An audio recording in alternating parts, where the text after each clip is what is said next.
Welcome back, everybody. I hope they had a fantastic weekend, and welcome back to another weekly market update. I can't wait to start this week, and I hope that you're excited too. Let's dive into the numbers, and let's take a look at what Kenosha's housing market did last week. You want to share my screen, if I can figure it out again this week. You'd think I'd have this down pat by now, but I'm still learning. So as usual, we start here at the market action index number. It is holding strong here at 52. It was at 52 last week. It was at just 52 last week. It ticked up just a little bit to 52.44 this week. Then if we go over here to the prices, the median list price of everything that's on the market currently actually went down to $340,000, down from $409,900,000, so $410,000. So down quite a bit actually of everything that's on the market.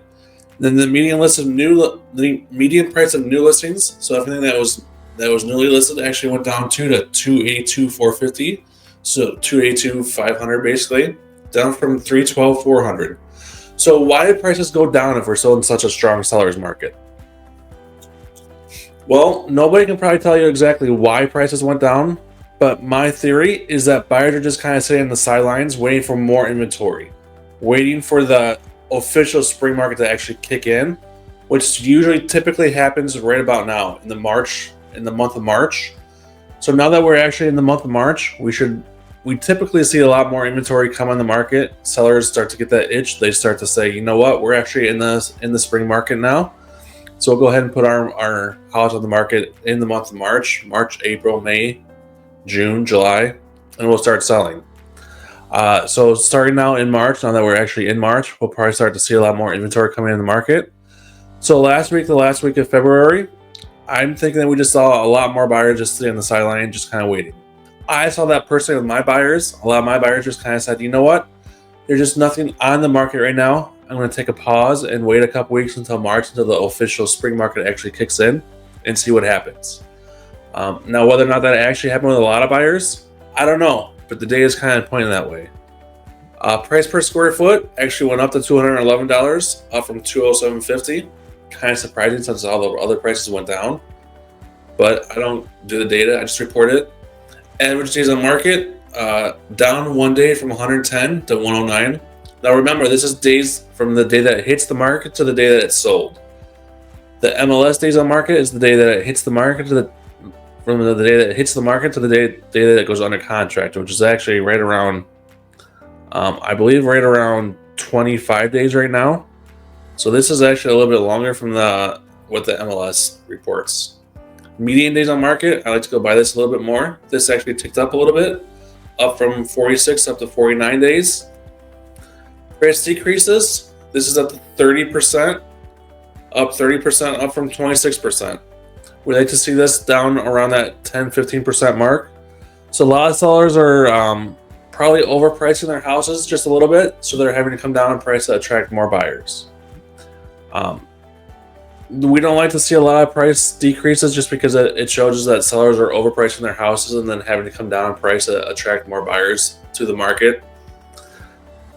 The more price decreases just shows us that houses are overpriced to begin with.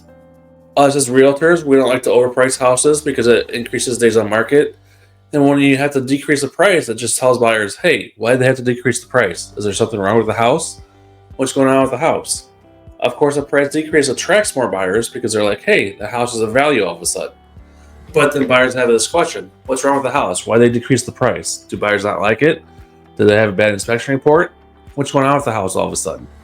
So we don't like to do price decreases if we don't have to. We like to price the house correctly to begin with.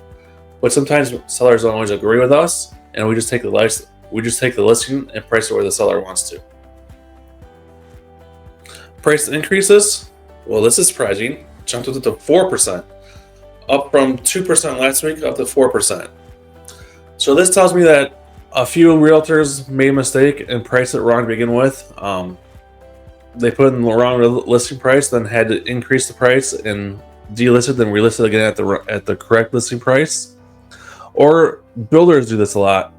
Builders put in the wrong listing price to begin with, and then they're like, oh, you know what? I actually made these upgrades to the house, so I'm going to unlist it, then relist it at a higher price.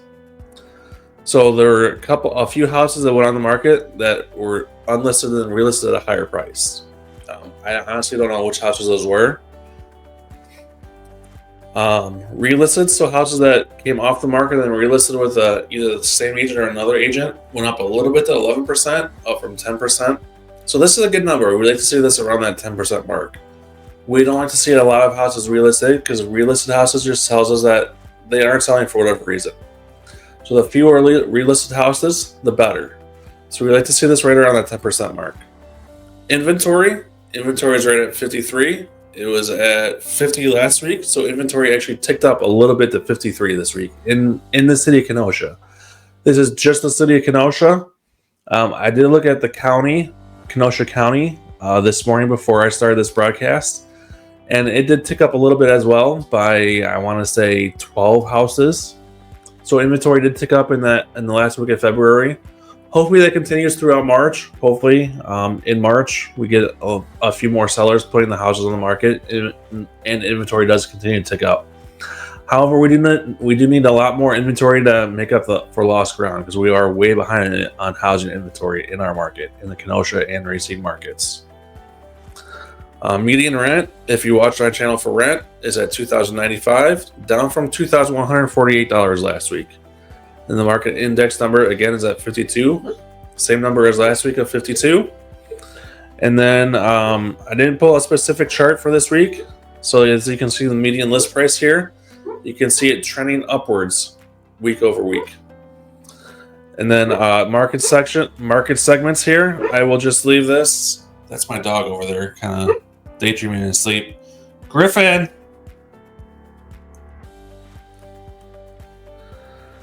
Market segments here, you can see I'll just leave this here. I won't go through everything here.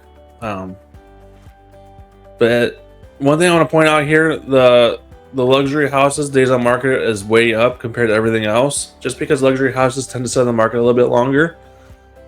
People just can't afford those luxury houses. Luxury is typically priced $500,000 and up.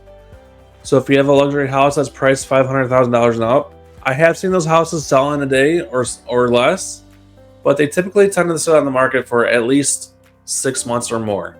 So if you're selling a house that's $500,000 or more, expect it to sit on the market for at least 3 months at minimum, probably at least half a year, maybe even longer. It just takes the right buyer, and in our market, it takes a little while to find the right buyer for those kinds of houses.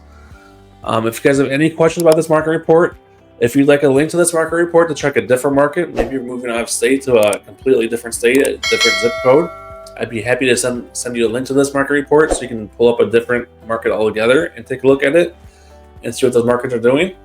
I'm happy to answer any questions you may have. I hope that you have a fantastic rest of your week, and I can't wait to see you in the next video.